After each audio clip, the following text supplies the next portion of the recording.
በሁሉም ቦታ አላህ እንዳለ አምናለሁ። ግን ወደዛ ዞሮ የሚሰግዱበት ምስጢር ምንድን ነው? ሁለተኛ ደግሞ ከረሱል በፊት የነበሩ ጣዖት ያመልኩ ነበር።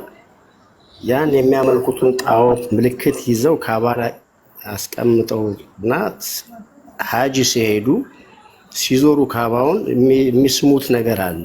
በቴሌቪዥን እንዳየሁት የሚስሙት ነገር አለ፣ የሚቀቡት ነገር አለ። ይህ ከሃይማኖቱ አኳያ እንዴት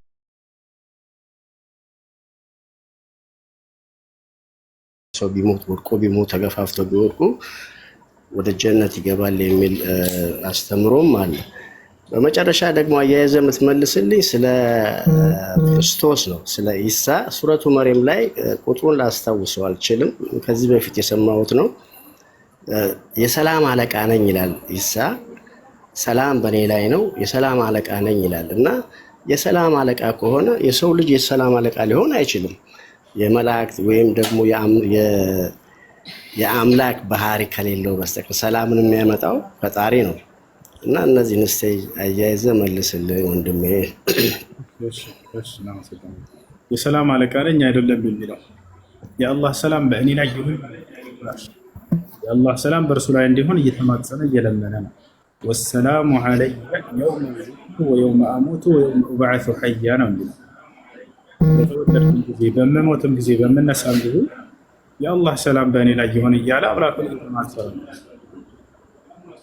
የሰላሙ ባለቤት አምላክ አላህ ስብሐነ ወተዓላ ነው። ነቢያችን ሰለላሁ ዐለይሂ ወሰለም ምን አሉ ሐዲስ ላይ አላሁመ አንተ ሰላም ወሚንከ ሰላም ተባረክተ ያ ዘል ጀላሊ ወል ኢክራም አሉ። አምላክ ያላህ ሆይ አንተ ሰላም ነህ፣ ሰላም የሚመጣው ከአንተ ነው እያሉ ይናገራሉ። መሲሁ ሰላምን ከአላህ ከሚፈልጉ ነቢያቶች መካከል አንደኛ ነው። ወሰላሙ ዐለይየ ይላል፣ በእኔ ላይ ሰላም ይሁን እያለ ይለምናል። ያ ነው። ሌላው ስለ ካዕባ ነው። ካዕባ መካ ላይ የሚገኘው አራቱ ማዕዘን ካዕባ ምስጢሩ ምንድን ነው? ሰው ዘር ምድር ላይ ከመጡበት ታሪክ ጀምሮ እስከ ዓለም ፍጻሜ ድረስ የሚጸናው ብቸኛው ቤተ አምልኮ ካዕባ ነው። ኢነ አወለ በይትን ወዲዐ ሊናስ ለለዚ ቢበከተ ሙባረከን ወሁደን ሊልዓለሚን። ኢነ አወለ በይትን ይላል አላህ በሱራ አሊ ኢምራን ላይ የመጀመሪያው ቤት አለ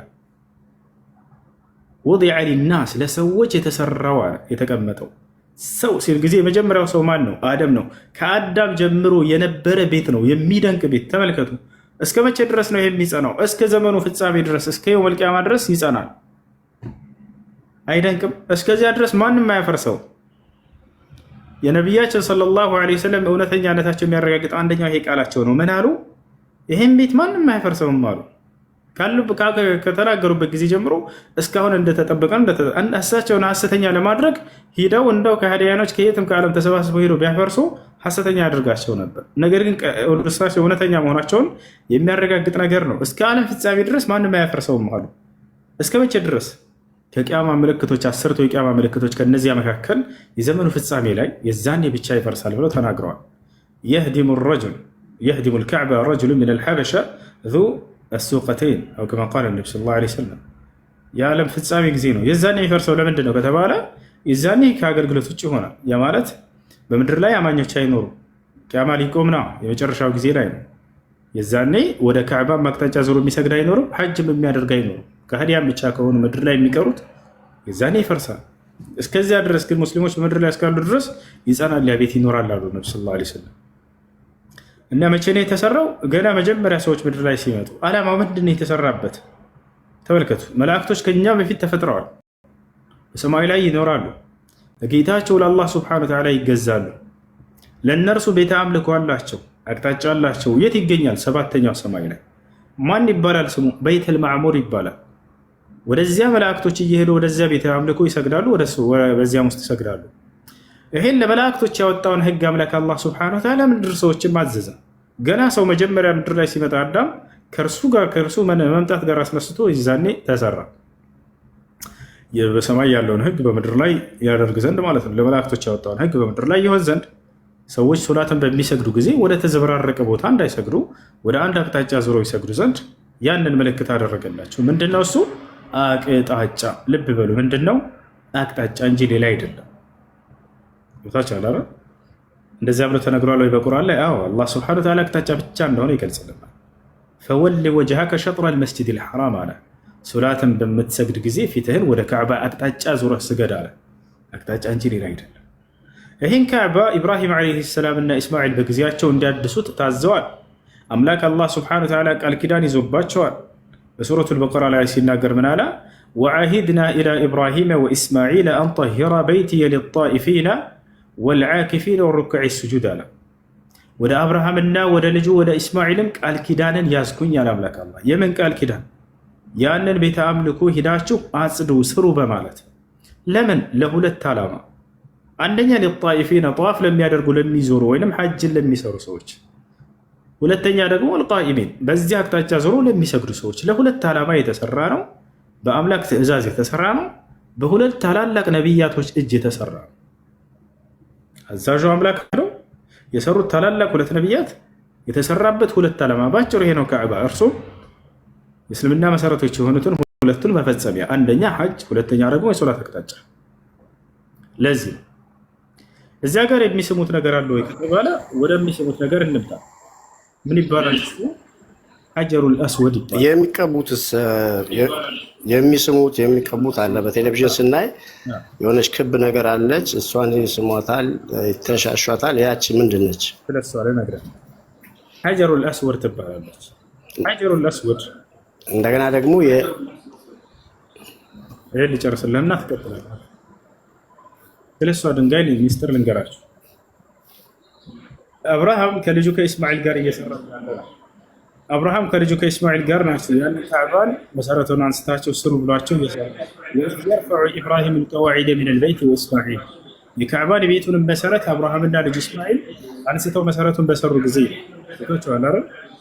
በዚያን ጊዜ እየሰሩ እያለ ኢስማኤል ስራው ምንድነው? ድንጋይ እየሰበሰበ ማምጣት ነው፣ ማቀበል ነው። አብርሃም ደግሞ ያንን እየተቀበለ መገንባት ነው፣ ግንቡን ስራውን መስራት ነው። ገብታችኋል? በዚህ ጊዜ እያመጣ እየሰራ እያለ ግንባታው በጨመረ ቁጥር መሰላል የላቸውም ነበር። የሚደንቅ ከዚሁ ጋር ላንሳላቸው። ታዲያ ምን ነበር? ኢብራሂም የሚቆምባት ድንጋይ ነበረች። ያቺ ድንጋይ ግንባታው ከፍ ባለ ቁጥር አላህ ያችን ድንጋይ ከፍ ያደርግለት ነበር።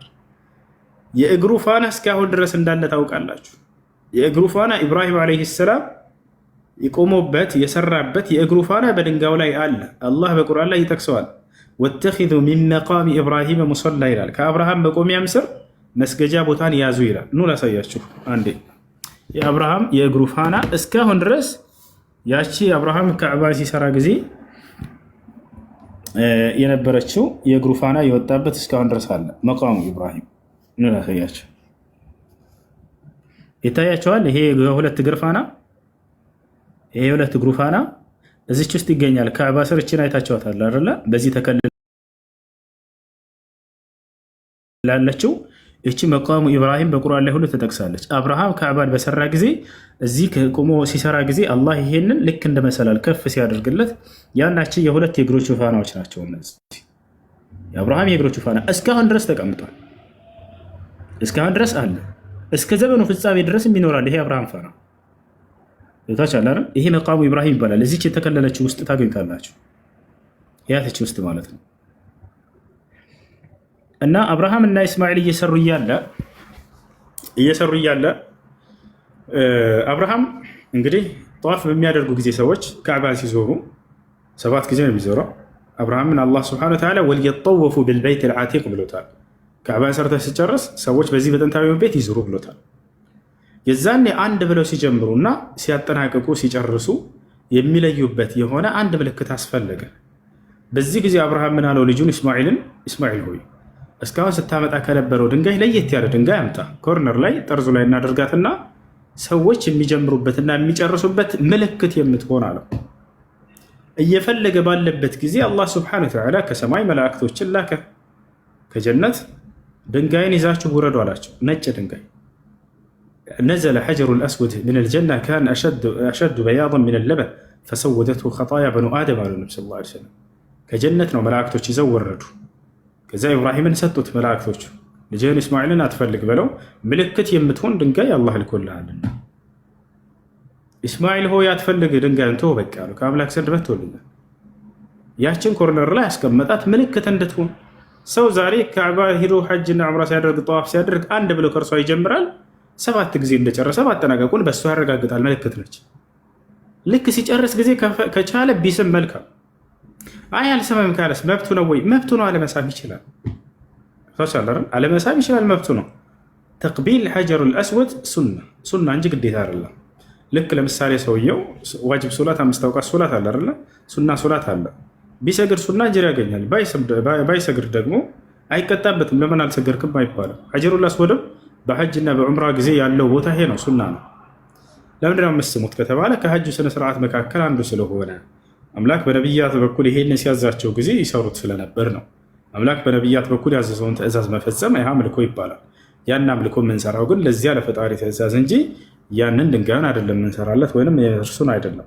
ኃጢአትን የሚምረው አምላክ አላህ ሱብሓነሁ ወተዓላ እንጂ ያ ድንጋዩ አይደለም። ይታቻላል። ምናልባት አንዳንዴ ሐጀሩል አስወድን የሳመ ኃጢአቶች ይሰረይለታል የሚል ሐዲስ ተሰምታቸው ሊሆን ይችላል። ድንጋዩ ይሰረይለታል አይደለም የሚለው። አሁን ምን ብለው ይሄን አዝሮ ይነግሯቸዋል። ድንጋዩ ይምርላቸዋል። እንደዛ ይለው ሐዲሱ ተቅቢል ሐጀሩል አስወድ ይከፍሩ አልኸጢአ ወንጀልን ያስምራል ሲባል ጊዜ ድንጋዩ ይምራል አይደለም የሚለው። ማን ነው የሚምረው? አላህ ነው።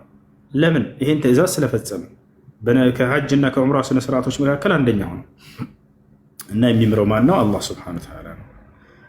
ይሄ ነው። እሺ እና የረሱል መቃብር እዛ አይደለም ማለት ነው? አይደለም። እንደገና ደግሞ የሚወረወረው ድንጋይ አለ፣ ትልቅ ገደል አለና ድንጋዮች ይወረወራል።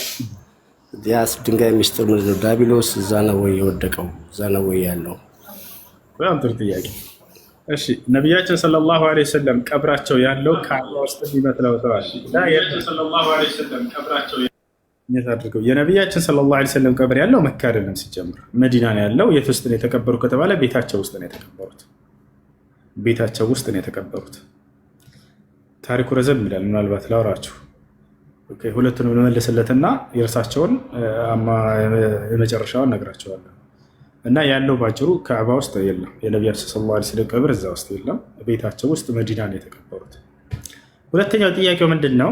ድንጋይ 7 ጊዜ የምንወረውረበት ሚስጥሩ ምንድን ነው ብሎናል። ጥሩ ጥያቄ ነው።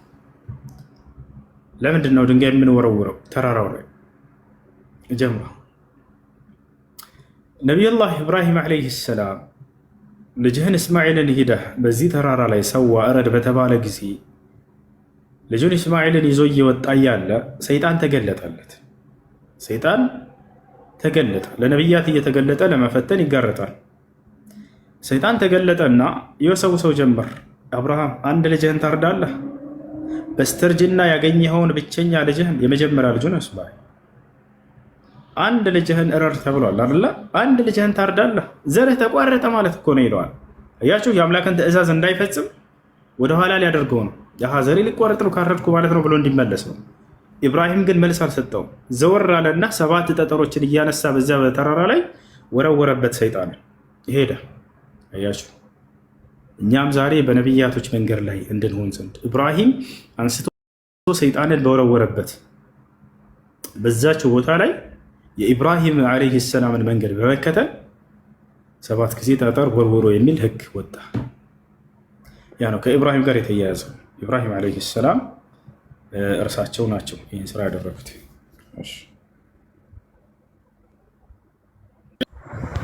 አንድ የሚቀር አለ።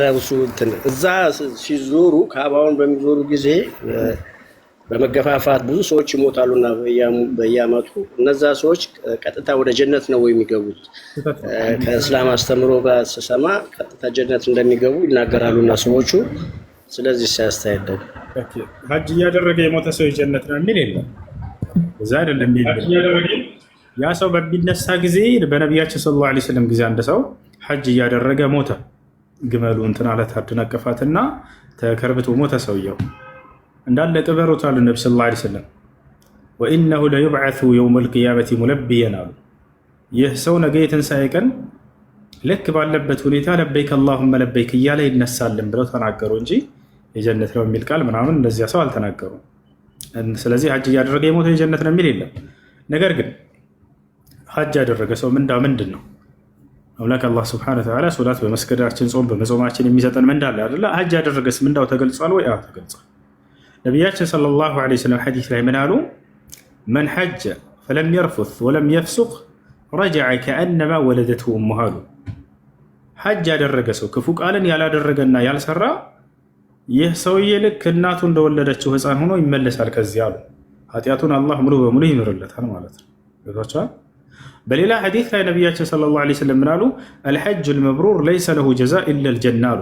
ጥርት ያለ ሐጅ ጀነት እንጂ ሌላ ምንም እንዳይለውም አሉ። ጀነት እንጂ ሌላ ምንም እንዳይለውም ብለው ተናግረዋል። ነገር ግን ሐጅ እያደረገ የሞተ ይሄ ጀነት ነው ብለው የተናገሩበት ቦታ የለም። ሐጅ እያደረገ የሞተውን ሰው ምንድን ነው ያሉት ነቢ ሰለላሁ ዐለይሂ ወሰለም? የትንሣኤ ቀን ይሄ ሰው ሙለቢየን ሆኖ ይነሳል። ማለት ለበይክ አላሁመ ለበይክ እያለ ይነሳል ብለው ተናግረውለታል። ይሄ ነው። እሺ ሰላም አለይኩም ሁሴን፣ በጣም ስለምቸኩል አንዴ ተናግሬ ቦጣ። ወአለይኩም ሰላም። እሺ ከዛ ውሃ ጠጣ። እኔ እንኳን አመሰግናለሁ። ወሶ እንግዲህ እሺ ሶሪ ጥያቄ ተመልሶልኛል። አመሰግናለሁ ወንድሜ። እሱ ልቀጥል? እንዳትቀጥይ ጀምሪ። መቼ ጀመርሽ? ከዛው ደክመዋል። ውሃ ጠጣ። እኔ እንኳን ጥያቄ አይደለም ትንሽ እንደማስታወቂያ ነገር ነው። ኢንሻአላህ በሆላንድ በአውሮፓና አካባቢዋ የምትኖር ተደውሎባታል መሰለኝ። ሚዩት ማለች ሁሱ አለ ሁሱ እየሰማሽ ጥያቄሽ ምንድን ነው? ጥያቄ አይደለም። በአውሮፓና አካባቢዋ ለሚኖሩ ሙስሊሞች ኢንሻአላህ ኮንፈረንስ ስለተዘጋጀ አፕሪል 25፣ 26 እና 27 በሆላንድ እና አካባቢ ያላችሁ አውሮፓ ሀገሮች ማንኛውም ደግሞ ሰው መምጣት የሚችል ካለ ከተለያዩ ሀገር 3 ኡስታዞች ተጋብዘዋል። ኢንሻአላህ እዛ ላይ እንድትገኙ። አድሬሱ ደግሞ እኔ ፕሮፋይል ላይ ገብታችሁ እዛ ላይ ስልክ ቁጥር አለ፣ ወንድሞች አሉ ያስተናግዷቸዋል። ኢንሻአላህ ሁሉ ነገር ዲቴይሉም እዛም አለ። ከአሜሪካ ኡስታዝ ካሊድ መሐመድ፣ ከቤልጅየም እንደገና ከስዊዘርላንድ ኡስታዞች አሉን። ጥሩ ፕሮግራም አለን። የ3 ቀን ልጆችንም ቤተሰብንም ፋሚሊ ይመለከታል። ይህንን ለመናገር ነው። ትንሽ አስተባብርልን። ጀዛኩሙላ ኸይር። አንተም ደክመዋል፣ ውሃ ጠጣ። ጀዛከላ ኸይር። ብዙ ትምህርት እየተማርን ነው። አመሰግናለሁ። አንተም ተጋብዘሃል ኢንሻአላህ። እሺ ዮሴፍ ጥያቄ ምንድን ነበር? ሰላም ነው፣ እንዴት ነህ? እኔ ቀድማለሁ። እሺ ቦስ ይቀድማል መሰለኝ። ይቅርታ ቦስ ጥያቄ ካለ ጠይቅ። ኦኬ እሺ። ሰላም እንዴት ነህ? ሰላም ነው፣ ደህና ነህ? አለን። በመጀመሪያው ስነ ስርዓታችሁ ምናምን በጣም ደስ ይላል፣ የሚበረታታ ነገር ነው። ወደ ጥያቄ ስገባ ምንድነው ታስታውስ ከሆነ የዛሬ 3 ቀን ቹቻ የሚባል ወንድማችን ገብቶ እየጠየቀት ነበርና ኦሪት ዘፍጥረት ምዕራፍ 6 ቁጥር 6 ላይ ባለው ሐሳብ እግዚአብሔር ይጸጸታል የሚል ነገር አንስተህ ነበር አንተ። ከዛ ከላይ ጀምረህ አንብብልኝ ስትለው ቁጥር 4 ላይ የእግዚአብሔር ልጆች የሰውን ልጆች አግብተው ወለዱ ይላልና የእግዚአብሔር ልጆች የተባሉት መላእክት ናቸው ብለሃል አንተ። ልክ ነኝ አይደለ? እሺ ቀጥልሽ። ማን ናቸው እያልን እየጠየቅን ነበር። መላእክቶች ናቸው። እሺ እና መላእክቶች ናቸውና በዛ አስተምሮ መሰረት መላእክቶችና የሰው ልጆች ተጋብተው ልጅ ወለዱ የሚል አስተምህሮ ከመጽሐፍ ቅዱሳችንን ካመጣክልኝ አንተ ማለት ነው። ማስረጃ ነው የምፈልገው ከመጽሐፍ ቅዱሳችን። ካላመጣክ ይቅርታ ትጠይቀናለህ አንተ። ካመጣክ ደግሞ አንተ መላእክቶች የሰው ልጆችን ተጋብተው ወለዱ የሚል ማስረጃ ካመጣክልኝ አንተ በጣም የምወደው ጥምቀትና ፋሲካ በዓል አለ። ከዛ በመቀጠል እኔ አንተን አከብርሃለሁ ማለት ነው። ማለት በቃ እኔ የእውነት ስለሌለ ነው። ምክንያቱም መንፈስና ስጋ ተዋህዶ ልጅ ሊፈጥር አይችልም። ማስረጃውን እስኪ በተናገርከው መሰረት አምጣልኝ። አብሽር አመጣልሃለሁ። ያው ከሌለ ይቅርታ እንደምትጠይቅ አብሽር።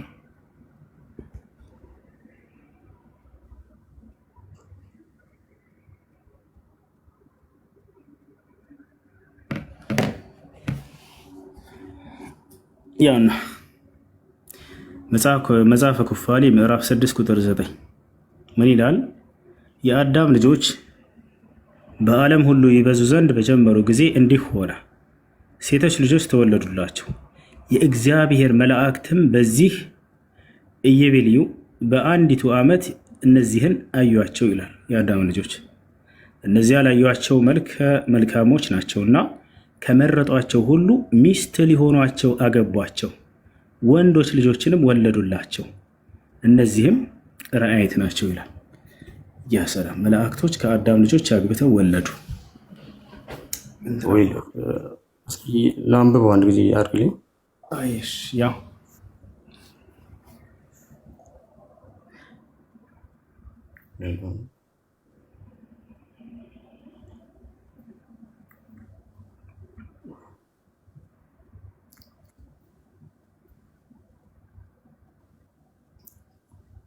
ይሄ ከመጽሐፍ ቅዱስ ሊሆን አይችልም፣ እርግጠኛ ነው። ይኸው መጽሐፈ ኩፋሌ የራሱ መጽሐፍ ነው። መጽሐፈ ኩፋሌ ምዕራፍ 6 ቁጥር 9 ላይ መልአክ ከሰው ልጆች አግብተው ወልደዋል። አሰባችሁት? መላኢካዎች እኛ ጋር እንደዛ የሚባል ነገር የለም። መልአክ ሌላ ፍጡር ናቸው። እኛ ጋር መላእክቶች ብርሃን ናቸው። ስለዚህ አሁን ምንድነው ተዋላ ያልከው? ያው ስልክ እስኪ ከራሴ መጽሐፍ ያለው የተጻፈ እንዳይሆን። እሺ ምዕራፍና ቁጥሩን ያዘው። አብሽር ምዕራፍና ቁጥሩን ያዘው። መጽሐፈ ኩፋሌ ምዕራፍ 6 ቁጥር 9 ላይ እኔ ከራሴ አንዳች አልናገርም፣ እንዳነበብኩ እናገራለሁ። ንግግሬም ቅን ነው ከመጽሐፋቸው እንጂ ከራሴ አልናገርምና፣ ዳሩ ግን ትምህርቴ እስከ መጽሐፍ እውነት ናቸዋለሁ። ይህን ሳታዩ ያመናቸው ብፁዓን ናቸው። እሺ ዮሴፍ ቦስ ወጣሳ በቃ ምዕራፍና ቁጥሩን ይዘህ ዮሴፍ ጥያቄ አለ? አዎ ጥያቄ ነበረ። እሺ ጥያቄ ምንድን ነው? በእስልምና አንድ ሰው በእንጀራ አባቱ ስም ከተጠራ ሐራም ነው ምናምን ስሉ ሰማሁ። እንዴት ነው ነገር? አላህ ከልክሏል። ድዑሁም ሊአባኢሂም ይላል። ልጆችን በአባቶቻቸው ስም ጥሯቸው ይላል። ሁወ አቅሰጡ ዒንደላህ። ልጅን በአባቱ ስም ነው መጠራት ያለበት። ግን አሁን ብዙ ሰዎች በእንጀራ አባት ነው እየተጠሩ ያሉት። እንዴት ነው? ተገቢ አይደለም። አባትን መካድ አይቻልም። የአባትን ስም መቀየር አይቻልም።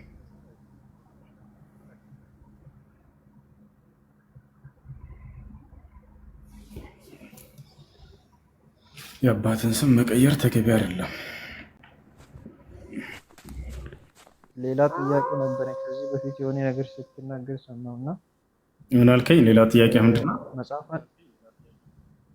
መጽሐፋችሁ ላይ ወደ መካ ሄዱና ሀጅ አርጉ የሚባል ነገር አለ ብለህ ስትናገር ማስረጃን ስታሳይ ነበርና ያ ነገር በዕብራይስጥ ነው የተጻፈው። በዕብራይስጥ የተጻፈውን ደግሞ በትክክለኛው ቋንቋ ስንተረጉመው ትክክለኛውን ነገር ይነግረናል። እና አሁን ለምሳሌ አላህ ብሎ ይጠራል። የአረቦኞቹ ክርስቲያኖች፣ የአረብ ሀገር ያሉ ክርስቲያኖች ያ ነገር አሁን የአረብ ባይብል ላይ እንደዛ ብሎ አለ ወይ? የአረብ ባይብል ሳይሆን በአረብኛ አይደለም እኮ መጽሐፍ ቅዱስ የተጻፈው። መጽሐፍ ቅዱስ የተጻፈው በምን ቋንቋ ነው? በዕብራይስጥ ነው አይደለ ዮሴፍ? በዕብራይስጥ ነው። ስለዚህ በዕብራይስጥ ከሆነ የተጻፈው የሰማው ነው። የዕብራይስጡን ሂደን ቀጥታ ነው የምንቀይረው። ወደምትፈልገው ቋንቋ ቀይረው። ወደ አረበኛ ቀይሬ ላሳየህ የዕብራይስጡን ምን እንደሚል አይቼ ነበር። እኔም አረጋግጬ ነበርና ግን አላመንኩም። ያው አሁን እንትንስ ያ ለምሳሌ አሁን ወደ ፊት ለፊት ነቢይ ሙሐመድ እንደሚመጣ እዛ ውስጥ ተጽፈዋል ወይ? ሙሐመድ የሚል ስም አለ መጽሐፍ ቅዱስ ላይ። ሙሐመድ የሚል ስም አለ። ከፈለክ እሱንም አሳያለሁ። በአረበኛ ከፈለክ፣ በአማርኛ ከፈለክ አሳያለሁ። ሙሐመድ የሚል አለ። ሐጅም ከፈለክ አለ። ሙሴና አሮን ወደ መካ ሳይሆን ሙሴና አሮን ወደ መካ ሄደው ሐጅ ሙሐመድ የሚለውን እሱን ማረጋግጬ ነበር ነው። ግን ሙሐመድ የሚለውን ሳይሆን ሙሐመድ የሚባል ነቢይ ወደ ፊት ለፊት ይመጣል የሚለው ቃል አለ። ግዴታ እንደዚህ ቃል በቃል መቀመጥ አለበት። እንደሱ ከሆነ ኢየሱስ የሚባል ይመጣል የሚል ብሉይ ኪዳን ላይ አንድም ቦታ ላይ የለም። ምን ትላለህ? ክርስቶስ የሚባል የለም ማለት ነው? ኢየሱስ ይመጣል የሚል አንድ ቦታ የለም። እንደዛ ከሆነ ሙሐመድ እሺ ያ ሙሐመድ ነቢ ብሎ ነው ያለው? እንዴት ነው? ሙሐመድ የሚል ቃል አለ እያልኩ ነው። አዎ ከሌላ ቦታ ላይ ደግሞ ምን ይላል? ከወንድሞቻቸው መካከል እንዳንተ ያለ ነቢይ ያስነሳላቸዋለሁ ይላል። ለሙሴ ማለት ነው። አላህ ይህም በቁርአን ላይ እንደ ሙሴ ያለ ሙሐመድ የሚለውን አሳየን። ሙሐመድ የሚለውን ላሳየሽ። ችግር የለውም። ሙሐመድ የሚለውን አሳየን። ችግር የለውም። አብሽር። ሙሐመድ የሚለውን እናሳየው። ሐጅ የሚያደርጉ ብፁዓን ናቸው የሚል ከፈለጋቸው አሳያቸዋለሁ። ቅዱሳን ሐጅ የሚያደርጉ ሁሉ ብፁዓን ናቸው ይላል የጌታ ሰው።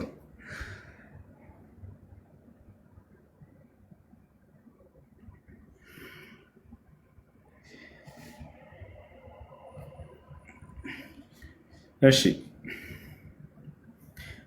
አሁን ብሉይ ኪዳን ነው። በብሉይ ኪዳን ማን ነው? እንትን ላይ ነው፣ በዕብራይስጥ ነው መጀመሪያ የተጻፈው። ያውና ምዕራፍና ቁጥር ላስገባው ነው። ዮሴፍ እየተከታተልክ ነው አይደል?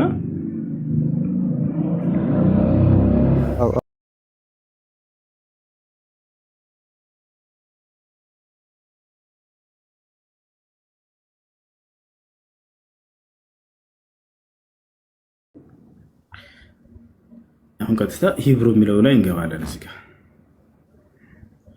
ሂብሩ አሁን እዚህ ጋር እንገባለን።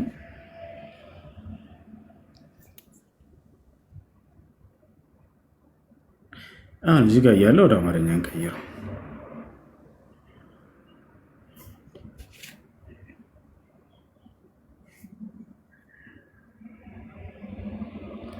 ያው መጣ። ምን ይላል ይሄ ቃል? ይሄ ቃል ምን ይላል? በፈጠራችሁ ይሄን ስም ኮሜንት ላይ ቀውጡት። ይሄን ስም ኮሜንት ላይ ይቀወጥ። ማን ይላል ይሄ ስም? ይህ አካል ማን ነው? ሙሐመድ ማን ነው? መጽሐፍ ቅዱስ ላይ ስማቸው ተጠቅሷል። ያው ሙሐመድ ይላል። ሙሐመድ ወደ አረበኛ አልቀይርላችሁ። ወደ አረበኛ አልቀይርላችሁ። ምዕራፍ ነበር ያልከኝ? ሶንግ ኦፍ ሶሎሞን 5:16። የትኛው ምዕራፍ ነው? ሶንግ ኦፍ ሶሎሞን 5:16። ወደ አረበኛ አልቀይርላችሁ። ምን አባ ስለኛ መጽሐፍ ቅዱስ ገብተህ የምትተነትነው? ስለ ሙሐመድ ብቻ አውራ። ቆይ ልጄ አንዴ ተረጋጊ። ይሄ ቃል ምን ይላል? በፈጠራቸው ቃል አንድ ብቻ አይደለም፣ ወደ 10 ጊዜ ይሆናል። ሙሐመድ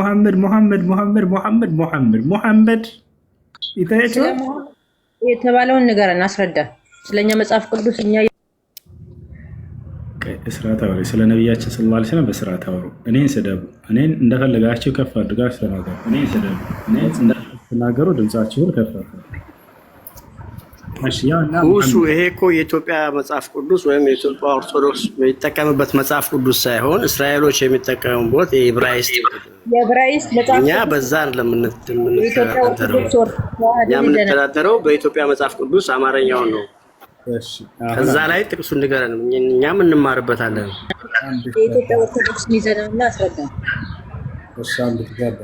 ብሉይ ኪዳን የተጻፈው በምን ቋንቋ ነው? መጀመሪያ የተጻፈው በአማርኛ ነው ወይንስ በዕብራይስጥ ነው? መልሱ። እሱማ በዕብራይስጥ። መጀመሪያ በዕብራይስጥ ተጻፈ። ወደ ኢትዮጵያ ግን የመሰረቱ ቋንቋ ምንድን ነው? ዕብራይስጥ ነው። እኔ ቁርአን በምን ቋንቋ ነው መጀመሪያ የተጻፈው ብትለኝ በአማርኛ አይደለም። በምንድን ነው የተጻፈው? በአረበኛ ነው። በአረብ ነው የተጻፈው። ትርጉምና ስለሙሐመድ አስረዳል። እሺ ችግር የለውም፣ አስረዳት። በምን ቋንቋ ነው የተጻፈው? በዕብራይስጥ ነው። አሁን ያደረኩት ቀጥታ ዕብራይስጡ ላይ ገባኝ። እዛ ጋር ሙሐመድን የሚል አለ። በሙሐመድን የሚል ይሄን ገብታችሁ ስታዩት ሙሐመድ የሚል ቃል እዚያው ላይ የዕብራይስጡ ጋር ያሳያችኋል። ሙሐመድ ይሄ ነው። ሙሐመድ ብሎ አስገብቶታል እዛ ላይ። ሐጅ ሲያደርጉ እንደነበር ነብያቶች ከፈለጋቸው ያሳያችኋል። ምን ማስረጃ አለ? ዕብራይስጥ መጽሐፍ ቅዱስ ለመሆኑ ምን ማስረጃ አለ? በምን ማስረጃ ነው የምትምትሉ? የኢትዮጵያ መጽሐፍ ቅዱስ የገባው ክርስቶስ ከተወለደ በኋላ ከ7 ዓመት በኋላ ወደ ኢትዮጵያ መጣ መጽሐፍ ቅዱስ። የዛን ጊዜ የነበረው የዕብራይስጥ መጽሐፍ ቅዱስ ይሄን እንደሚል በምን ማስረጃ አለ? ጉጉል ላይ ነው? በምንድን ነው እንድናየው? ከየት ነው የምናገኘው? ክርስቶስ ከተወለደ በኋላ ነው። ከተወለደ በ7 ዓመቱ ነው ወደ ኢትዮጵያ የገባው መጽሐፍ ቅዱስ። ታንጅ ሶሊ በኢትዮጵያዊ ጀንደረባ አማካኝነት መሰለኝ መጽሐፍ ቅዱስ ወደ ኢትዮጵያ የመጣው። ማስተማር የጀመረው ክርስቶስ በስንት ዓመቱ ነው? ማስተማር ሳይጀምር መጽሐፉ ገብቶ ነበር። ተአምር መስራት የጀመረው ከ7 ዓመቱ ገና ሕፃን እያለ ነው። ኢየሱስ ክርስቶስ ተአምር መስራት የጀመረው ገና ልጅ እያለ። ማስረጃሽ ምንድን ነው? እና ትልቁ ላይ አድርግሽና ወጪ እናሳየን። ያላ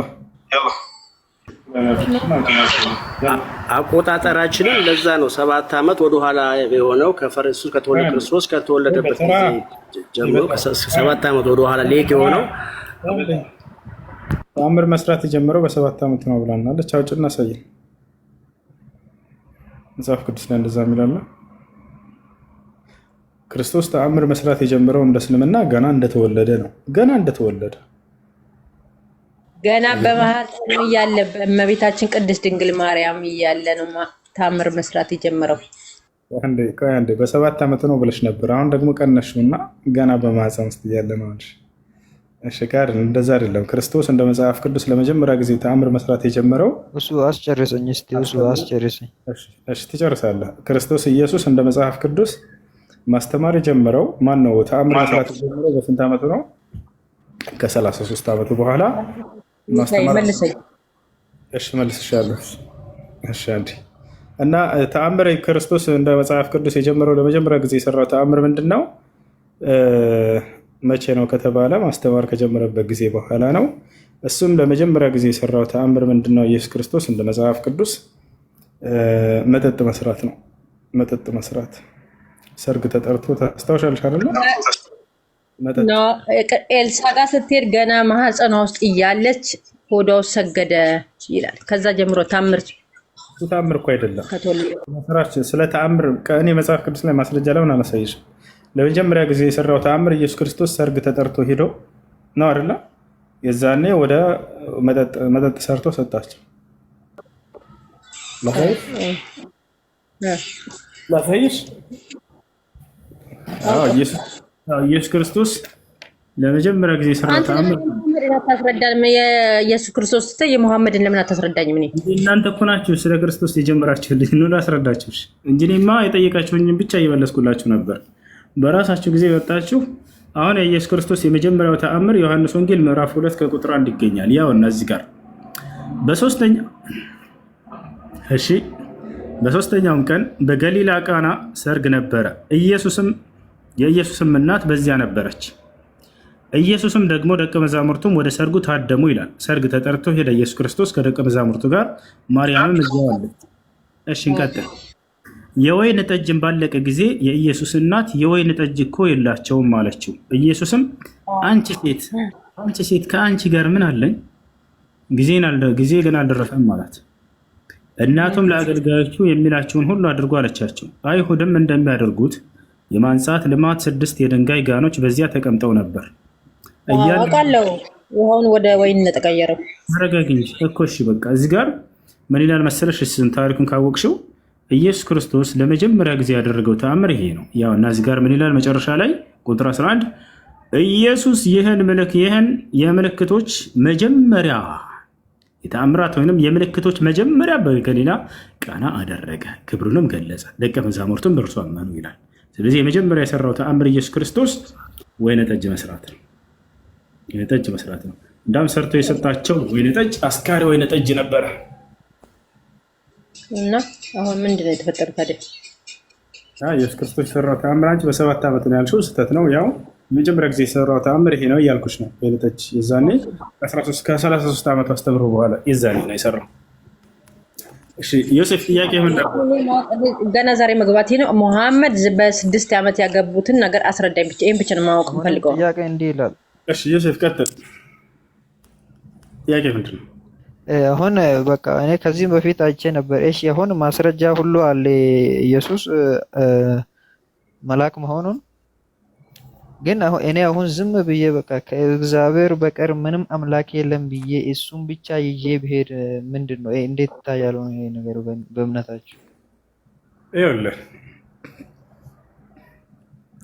አንድና ብቸኛ የሆነውን አምላክ የነብያትን አምላክ እናምልክ ነው እኛ ጥሪያችን፣ ሌላ አይደለም። መሲሁ ከነቢያቶች መካከል አንድ ነቢይ ነው። ከመልእክተኞች መካከል አንድ መልእክተኛ ነው። በጣም እናከብረዋለን፣ በጣም እንወደዋለን። ነገር ግን እንደ ክርስቲያኖችም ወደ መለኮት ከፍ አናደርገውም። እንደ አይሁዶችም ሐሰተኛ ነው ብለን ዝቅ አናደርግም። መካከል ላይ ነው ያለነው። ገብቶሃል አይደለ? አምላክ መርጦታል፣ ለእስራኤል ልጆች ልኮታል። በእርሱ ትምህርት ሰዎች ይድኑ ነበር በዘመኑ። ገብቶሃል አይደለ? በጣም የተወደደ ነቢይ ነው። አላህ በቁርአን ላይ ወጂሃን ፊ ዱንያ ወልአኺራ ብሎ ጠርቶታል። በቅርቢቱም ዓለም በቀጣዩ ዓለምም የተከበረ ብሎ ገልጾታል። ገብቶሃል? ሙታንን እንዲያስነሳ ተአምር ሰጥቶት ነበር። ማየት የተሳናቸውን እንዲፈውስ ተአምር ተሰጥቷል። ለምጽ ያለባቸውን እንዲፈውስ ተአምር ተሰጥቷል። አጠቃላይ የበሽታ አይነቶች ይምጡ በመሲሁ ዘመን ይፈውሳቸው ነበር። ይህን ተአምር አላህ ሰጥቶታል። አላህ በቁርአን ላይ ሲገልጽልን ምን አለ? ወለቀድ አተይና ሙሳ ልኪታበ ወቀፈይና ሚን ባዕድህ ብሩሱል ወአተይና ዒሳ ብነ መርየም ልበይናት ይላል። የማርያምን ልጅ በርካታ ተአምራትን ሰጠሁት ይላል። የመልእክተኛነቱ ማረጋገጫዎች ናቸው። መሲሁ ምን አለ? ወረሱለን ኢላ በኒ እስራኤል ይላል። ወደ እስራኤል ልጆች የተላኩኝ መልእክተኛ ነኝ አለ። አኒ ቀድ ጅእትኩም ቢአየት ምን ረቢኩም አለ። እኔ ከጌታችሁ የሆኑ ተአምራቶችን አመጣሁላችሁ አለ። ከራሱ አይደለም፣ ከጌታ የተሰጠ ተአምር ነው። የሐዋርያት ሥራ ምዕራፍ 2 ቁጥር 22 ላይ አምላክ በኢየሱስ ክርስቶስ በኩል ድንቅና ተአምርን አደረገለት ይላል። በነቢያት በኩል ሲሰራ የነበረው ያን ሁሉ ተአምር በክርስቶስ በኩል ሰራ። እነዚህን ምን አደረጓቸው? አይ ራሱን የሰራቸው የአምላክነቱ መገለጫዎች ናቸው ብሎ ሸወዷቸው። በፍጹም ግን እነዚህ የአምላክ ስራዎች ናቸው። በክርስቶስ በኩል የአምላክን ክብር ይገልጣሉ እንጂ እነዚያ ክርስቶስ አይደለም እያደረጋቸው ያለው። አምላክ በክርስቶስ በኩል እየሰራ ነው። ታውቃላችሁ አይደል? በሙሴ በኩል ባህርን ሲከፍል እንደነበር በመሲሁ በኩል ሙታንን አስነሳ። በነቢያት በኩል አምላክ ተአምርን ያደርጋል። ምንድነው ዓላማው ከተባለ እውነተኛ መልእክተኞቹ መሆናቸውን ማረጋገጫ ነው። ያ አልዓዛርን በሚያስነሳ ጊዜ ኢየሱስ ክርስቶስ ወደ ሰማይ ቀጥ ብሎ አባት ሆይ ስለሰማኸኝ አመሰግናለሁ፣ ሁልጊዜም እንደምትሰማኝ ያውቃለሁ። ይሄንም ከዚህ ሁሉ ሕዝብ ፊት የምናገረው አምላክ እንደሆንኩ እንዳውቁ ዘንድ አይደለም ያለው፣ አንተ እንደላከኝ ያውቁ ዘንድ ነው አለ። የእውነተኛ መልእክተኛነታቸው ማረጋገጫ ተአምራቶች ገብቷችኋል አይደል? ስለዚህ ክርስቶስ የአምላክ መልእክተኛና ነብይ ናቸው። የተከበረ ነብይ ነው። እኔ የምጠራህ ወደ ኢስላም እንድትመጣ ነው። የነብያቶች መንገድ ወደ ሆነ አምላክ አላህ ሱብሓነሁ ወተዓላ ሙሐመድ አንተንም ሆነ ቀደምት ነብያትንም ሙስሊም እንድትሆኑ ያዘዝኩት እያለ ሸርዐ ለኩም ሚነ ዲን ማ ወሳ ቢሂ ኑሐን ወለዚ አውሐይና ኢለይከ ወማ ወሰይና ቢሂ ኢብራሂመ ወሙሳ ወዒሳ ይላል። እነሆ ይሄን እስልምናን ሃይማኖት ለእናንተ ደነገግኩላችሁ ከዚህ በፊት ኖህን፣ አብርሃምን፣ ሙሴን፣ መሲሁን አዘዤባቸው የነበረውን ሃይማኖት እያለ ይናገራል። ኢስላም ማለት ለዚህ አንድና ብቸኛ ለሆነው አምላክ ለእርሱ ፍጹም ታዛዥ ነው። እርሱን በብቸኝነት መግዛት፣ በእርሱ ላይ ቀጥታ ተሳትፎ ያ ነው። ያ አንድ አምላክ የነብያት አምላክ በአንድነቱ ላይ ሁለት ሶስትነት የለበትም። ያ የነብያት አምላክ ዘላለማዊ ሕያው ነው። በሕያው ሞትነት የለበትም። ያ የነብያት አምላክ መለኮት ብቻ ነው። በመለኮትነቱ ላይ ሰውነት የለበትም። እርሱ የማይለዋወጥ ባህሪ ነው ያለው። የመለዋወጥ ባህሪ የፍጡር ባህሪ ነች። ይታቻል አይደል? እርሱ ሰውም ነው አምላክም ነው ተብሎ አይገለጽም። ነብያት አምላክ ብቻ ነው።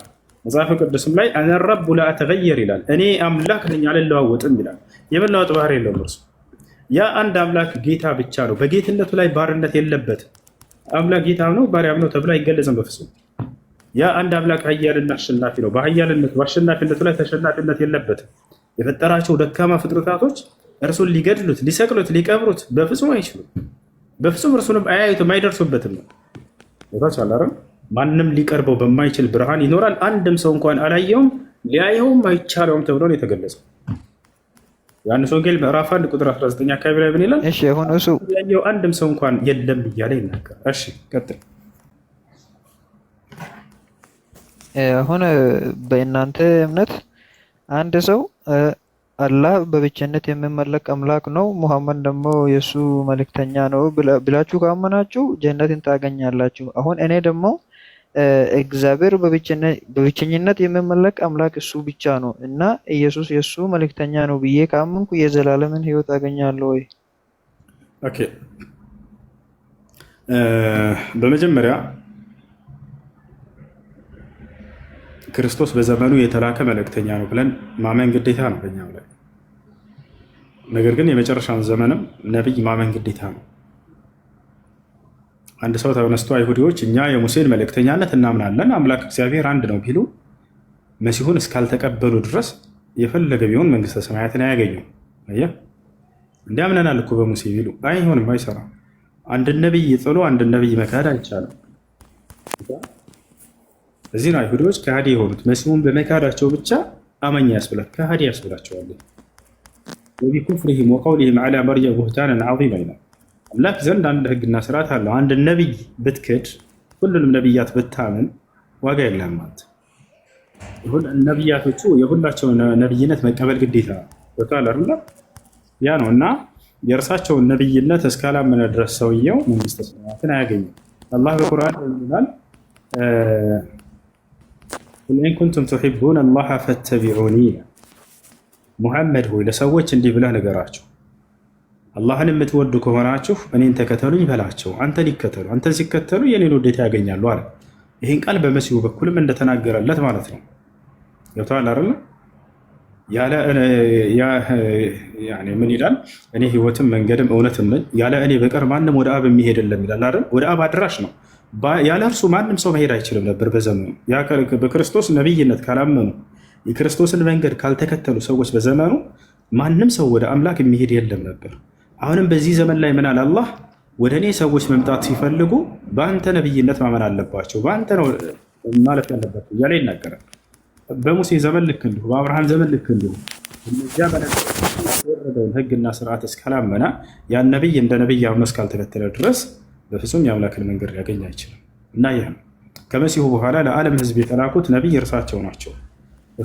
ያስተማሩት የመሲሁን መንገድ ነው። የአብርሃምን የኢስሐቅ የያዕቆብን መንገድ ነው። በሙሉ ቁርአን ላይ ብታስተውልና ብታዩ አብርሃም ምን አስተምሯል፣ ኢስሐቅ ምን አስተምሯል፣ ያዕቆብ ምን አስተምሯል፣ የእነዚህን መንገድ ተከተሉ ይለናል አላህ። 18 ነቢያትን በአንድ ገጽ ላይ ሱረቱል አንዓም ላይ ከገለጸ በኋላ ምን ይላል አላህ? ወትልከ ሑጀቱና አተይናሃ ኢብራሂመ ዐላ ቀውሚሂ ነርፈዑ ደረጃትን መን ነሻእ ኢነ ረበከ ሐኪሙን ዐሊም ووهبنا له إسحاق ويعقوب كلا هدينا ونوحا هدينا من قبل ومن ذريته داود وسليمان وأيوب ويوسف وموسى وهارون وكذلك نجزي المحسنين وزكريا ويحيى وعيسى وإلياس كل من الصالحين وإسماعيل واليسع ويونس ولوطا وكلا فضلنا على العالمين. 18 ነቢያትና አሁን የጠቀስኩት በአንድ ገጽ ላይ አላህ ከገለጸ በኋላ እነ ኖህ እነ አብርሃም እነ ኢስሐቅ እነ ያዕቆብ እነ መሲሁ እነ ሙሴ ካለ በኋላ ምን አለ? ኡላኢከ الذين هدى الله ሙሐመድ ሆይ እነዚህን ከአንተ በፊት የመራኋቸው ወደዚህ ወደ ቀኑ መንገድ ወደ እስላም እነዚህን ነው። በእነዚህም መንገድ ላይ እንድትሆን አዘዝኩህ ተከተል ይላቸዋል። አየህ እኛ የነቢያትን መንገድ ይዘውልን የመጡት እርሳቸው የአብርሃምን መንገድ ተከተሉ፣ የኢስሐቅን የያዕቆብን መንገድ ተከተሉ። ያም ያንን አንድና ብቸኛ ሆነው አምላክ አምልኩ ነው። የእርሳቸውን ነብይነት አምኖ መቀበል፣ የእርሳቸውን ስትቀበል የቀደምት ነቢያትን መንገድ እንደተቀበልክ ነው። መንገዳቸው አንድ ነውና ነቢያቶች ነቢዩ መሐመድ ሰለላሁ ዐለይሂ ወሰለም ምን አሉ? አልአንቢያ ዲኑሁም ዋሂድ ወሁወ ልኢስላም አሉ። ነቢያቶች አንድ ነው መንገዳቸው፣ እርሱም ኢስላም ነው። ለዚያ አንድና ብቸኛ ለሆነው አምላክ ለእርሱ ታዛዥ ነው። ይሄ ነው። እሺ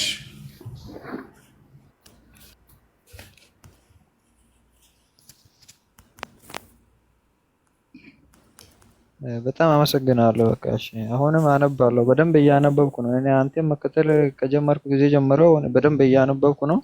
ግን አሁን እኮ እዛ ቤተክርስቲያን እነሱ የሚነግሩን እሱም አምላክ እንደሆነ ነው። ግን እኔ መጽሐፍ ማንበብ ከጀመርኩ ጊዜ ጀምሮ አንድም ቦታ ላይ እሱን ግን ያ እንትኑስ እንዴት ነው?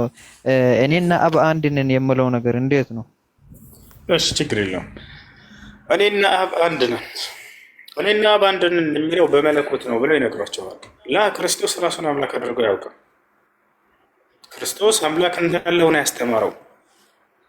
ዮሐንስ ወንጌል ምዕራፍ 20 ቁጥር 17 ላይ ወደ አምላኬ ወደ አምላካቸው አድርጋለሁ አለ። አምላክ አለኝ ብሏል። خلاص ግልጽ ቃል እየተናገረ ሙህከም፣ እኛ ጋር ሙህከምና ሙተሻቢህ የሚባል ነገር አለ። ግልጽ ቃልና አሻሚ የሆነ ቃል የሚባል አለ።